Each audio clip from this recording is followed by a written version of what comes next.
People who live in a homeless encampment in Kalamazoo have until Thursday afternoon to leave. Notices were posted by police hours before a few nearby residents shared their concerns with city leaders about the rows of tents. News 8's Josh Sanchez joins us from downtown Kalamazoo. Josh.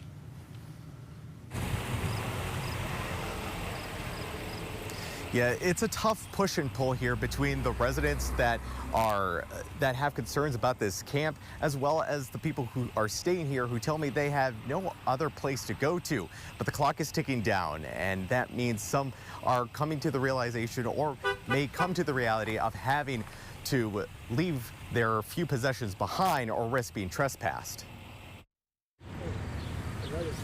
Laminated cards are zip-tied to the tents up and down North Edward Street, warning residents of this encampment to clear sidewalks ahead of Thursday afternoon. Kelly Buckout has been sleeping rough for 3 years. She isn't a stranger to the evictions. I'm 65 years old. I'm disabled. And they expect me to move like on a dime, and I can't do that.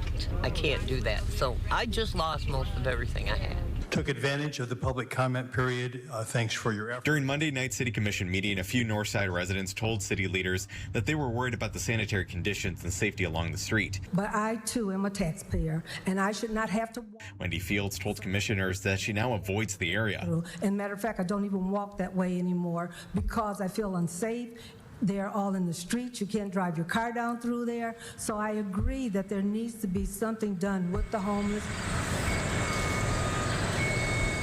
Around 24 tents line Edward Street. Buckout says for her and others, they didn't set out to be homeless, but rather a string of circumstances have dropped her into a cycle that seems unbreakable. People like me, there should be some place to go for housing, for help. I need a hand up, not a handout. Buckout says housing wait lists are long, and without a phone, it's hard to keep your place. Other programming at shelters can feel restrictive. Vice Mayor Duncan. City commissioners touched on the concerns at the end of Monday night's meeting. It's a unique position that we have to be in. Commissioner Chris Pradle called for coordination with other cities on how to address homelessness to serve those in need while also preventing migration from city to city.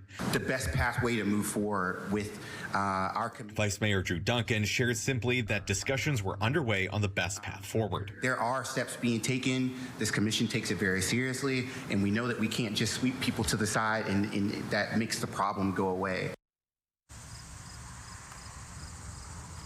Now, in the last hour, we got a statement from the city of Kalamazoo, and in that statement, city officials don't call what's happening on Thursday a sweep. Rather, they classify it as either a removal or right-of-way enforcement, and they say the focus is to ensure that the public right-of-way or the sidewalks are clear for the public.